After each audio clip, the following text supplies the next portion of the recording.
If you've been playing the Elder Scrolls Online and you have not started crafting yet, then let me tell you right now, you've put yourself on a way more difficult road than you need to be travelling on.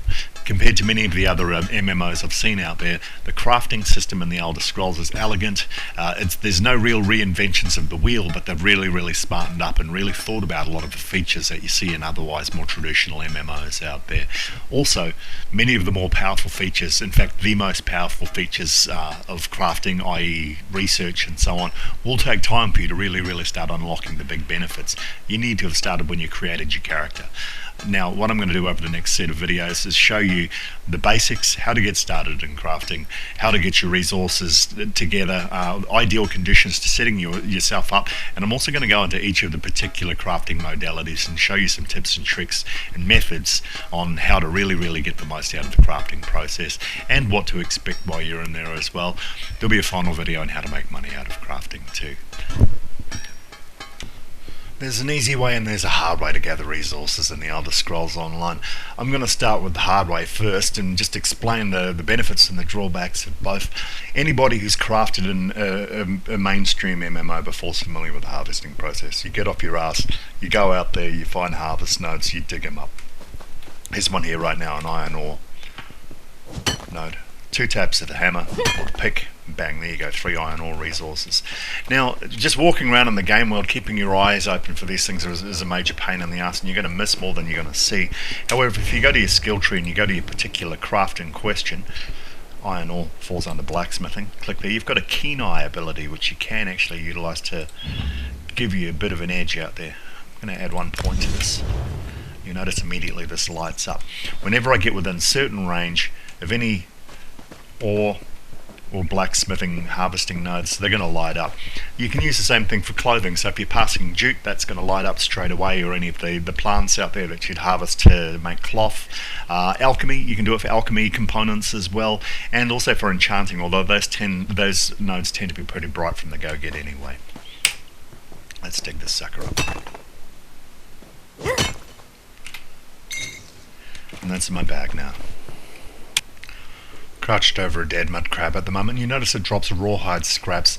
These you refine down to make your leathers for your medium armor.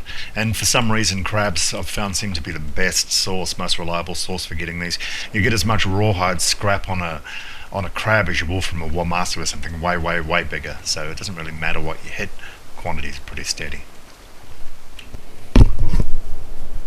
This is a raw jute node which is used to make cloth. You'll also notice when you dig up a lot of these modes you're going to get worms as well, and always grab these things because eventually you're going to start thinking about fishing, especially if you want to make some real money. There we go.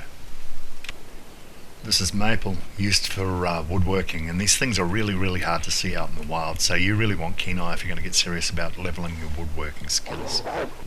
Alchemy nodes of various plants, roots, mushrooms, all of that sort of stuff growing around Tamriel.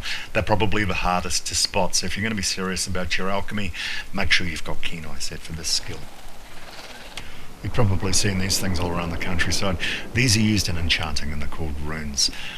Just double click on it, pick it up, that's the same thing. These things glow, the light can be seen from a mile off, especially at night time, so it's not really something you're going to bother with as far as keen eye goes. Barrels, sacks, crates, they're all over Tamriel, and this is where you're going to pick up your provisioning materials. Alright, my harvesting's done, I'm back in town, and I'm going to refine these materials down because they're in a raw state right now, in a raw state that cannot be used to craft. So I've got 21 of this rough maple sitting in my bag right now, and I need a minimum of 10 for the refining process, so this is good for 2 refines. Loading them up just by pressing E. And I've got pitch from completing this operation in turpin.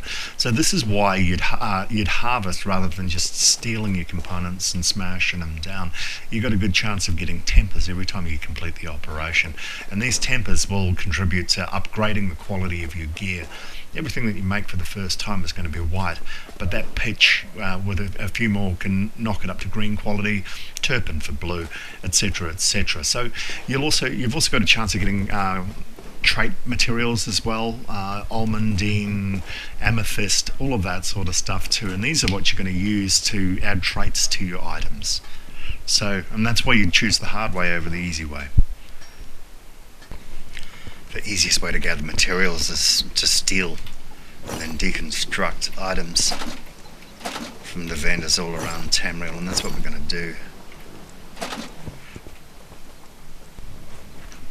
And I'm over at the clothing station right now. I've got the deconstruct window up, and this is what I've picked up. Homespun will give me jute. Rawhide will give me rawhide boots, etc. will give me rawhide. That's your leather stuff used for making that.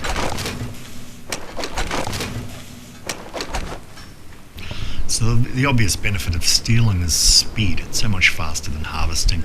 You don't have to travel great distances to do it. Anywhere there's people, there's going to be equipment you can take. Most of the stuff you're going to find in dungeons, though, just sitting on racks, will not break down, so don't bother filling your inventory up with that.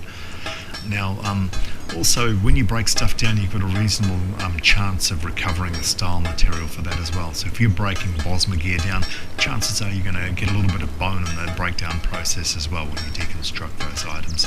Save that stuff, store it up, toss it all on your back. So there we go, the pros and cons of harvesting versus stealing to build up your materials base. Just a couple of points before I go.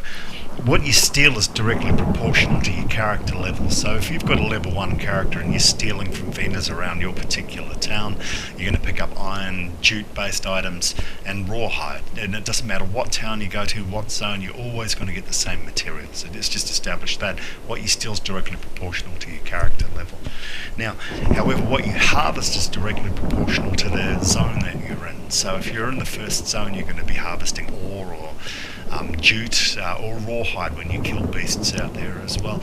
But if you were to go to Eastmarch, for example, you'd start harvesting orichalcum ore. You might find dwarven ore as well, all of that sort of stuff. So when you step up in zone level, you'll get a change in what you can harvest. Many of the zones out there, they hybridize. They go between 2 different materials as well once you get out of the basic zones. So you're going to see a bit of tier 2, a bit of tier 3, say in Deshan, depending on where you are and just how lucky you are, and so on as you go up the food chain as well. Now, you saw me bust down some raw resources and refine them into stuff that I can craft with, and we got a couple of tempers off those.